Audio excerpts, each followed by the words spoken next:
Welcome everyone to an episode of Thomas Reviews where I review big films, small films, old and new. And today we're going to talk about a film that's been polarising critics and audiences from the director Nicholas Winding Refn, and it is The Neon Demon.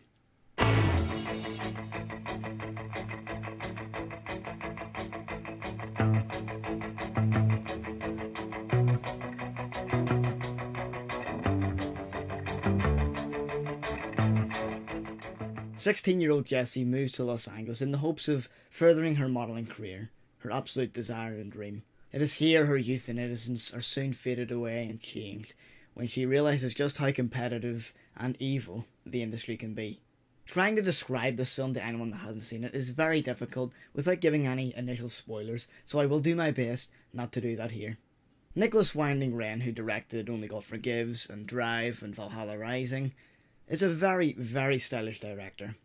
His cinematography is often just flat out gorgeous, and he has quite a lot of precision sometimes with his framing, a bit like Stanley Kubrick and contemporary Wes Anderson, which I really do appreciate.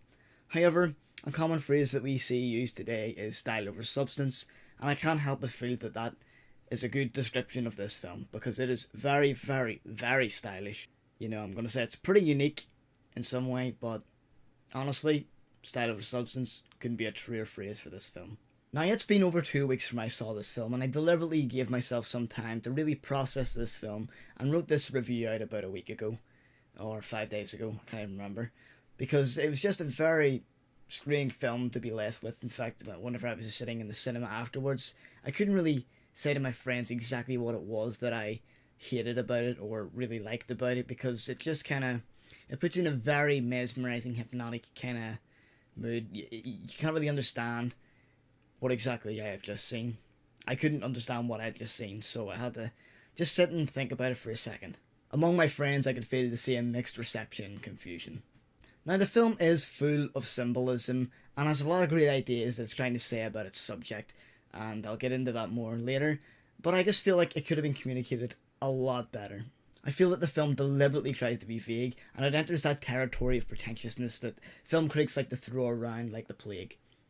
To begin, let's take a look at what the film is really about and some of its core messages. This film is a story about the loss of innocence, youth, virginity, but most of all, it is a story showing this vicious, vicious industry and how it's all about that look, as I said, in the fashion and modelling world.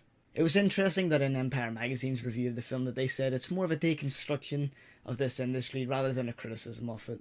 And I'm not really sure what they were trying to say and express with that kind of idea, but I definitely feel like it was more of a absolute attack on that industry rather than a deconstruction. But I guess I understand that in terms of it trying to really break down the process that it has. So I guess in that way it does make sense. But overall, I really do think it was just a very vicious betrayal and criticism and attack on that industry. Now, I think the film does a good job at showing just how vanity-driven this industry is, but it just does it in such an extreme way, and it's actually a little laughable at times, and I will back that up later, and I don't want to give away spoilers, but if anyone knows, it's quite... No, I'm not even going to make an eye pun. Empire News did that. Nope, not going to make an eye pun, but you know what I want to say if you've seen the film. So the film having such a stylish tone, it kind of works because it's an industry about that look. However, I just feel like the themes it explores are shallower than they really appear. We are bombarded with scenes and shots to try to add biblical messages and random symbolism, and I feel like it's empty symbolism at times, and I feel like it's either being too heavy-handed or being way too vague. And for that, it's not just that it's a confusing experience for the audience, I felt like that just really throws you off about what this film's really trying to be about. And I feel like if it's not about anything, it's trying to be too many things. We must keep in mind that this is not an original story, and it's something we have seen constantly explored in cinema. And this goes right back to Sunset Boulevard, all about this, about youth trying to get youth back and fame. These are the kind of ideas that we see in Black Swan, Mulholland Drive, and even Requiem for a Dream, that desire, that facade. And that is something that we've really seen explored in cinema. But I do feel that those films do it in a much more compelling way because they know where the story's going and you really get a grip of the characters, the situation, and there's real depth. Which brings me to another point. I simply did not believe half of the performances that were in the film. I really didn't.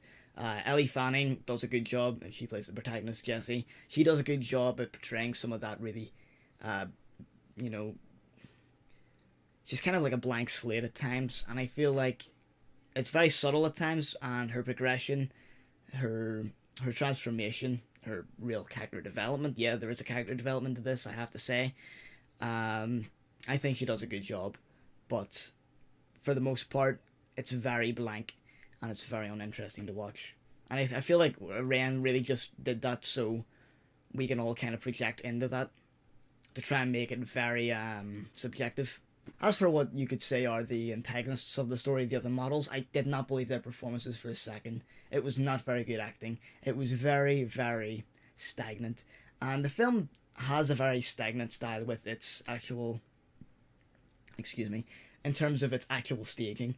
Now, it's interesting, I just watched Barry Lyndon again a few days ago, and even if you think of The Shining, Stanley Kubrick's style is not just really good composition, but sometimes his films will have actors, just standing very still and has very minimal dialogue. And this film actually does that, but I don't think it works very well. I really just felt like those actors were just waiting to say their lines, and it did not work at all. I really did go into this film with high hopes and, some good level of expectations. When I saw the trailer, I was like, this could be very brash and bold. I'm not a big fan of Only God Forgives, but I absolutely love Drive. Drive is a film that has this slow, mesmerizing, kind of hypnotic flow to it, but it's very encapturing because it does have a very well written story, a very intriguing performance from Ryan Gosling, and it's a film that has really good subtext. And I just feel like in Only God Forgives and here in The Neon Demon, it's too much style over substance. There's one scene actually in The Neon Demon that kind of really bothered me. It's a scene in the house, and there's just this one room that has like a red light on, just red lights, a bit like a photography dark room, and it's like this is the only room in that house, and I completely understood what he was trying to say, and that's why I just felt it was way too obvious. It's in a moment when things are getting more tense. Things are getting more action-packed and dramatic. It does create a sense of dread, and I felt like it was like a slap in the face to the audience, and it just made no sense for that light even to be on in that house. Why is that the only one? It just didn't fit, and it just kind of pulled me out of it for a second. One thing that I really did like was that soundtrack, because in the first 10 minutes, I was totally absorbed just because of that first 2-3 minute opening. That's just like, it's very cosmic and very different. The music is so, it's deep electronic. It's very hard to describe the music. Trying to describe sound is a lot harder than trying to describe images, because it's your ear. It's very hard to contextualize sound. But I really did appreciate the music at times. It is really fascinating to think of the reception of this film, because people are either praising it or they just absolutely hate it. I know a few people have been going to see it again and again, but I feel like I got as much as I could out of it, and I'm in no rush. I probably will never see this again. Sometimes the gut reaction to a film is really what counts. Now, with a film like 2001: A Space Odyssey, my first time watching it, I didn't quite understand it. I felt like there's so much there, so many messages that I didn't consume on the first viewing, but I found it mesmerizing.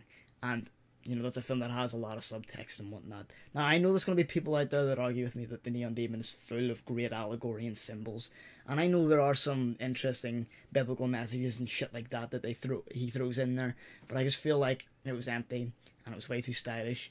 It was hollow.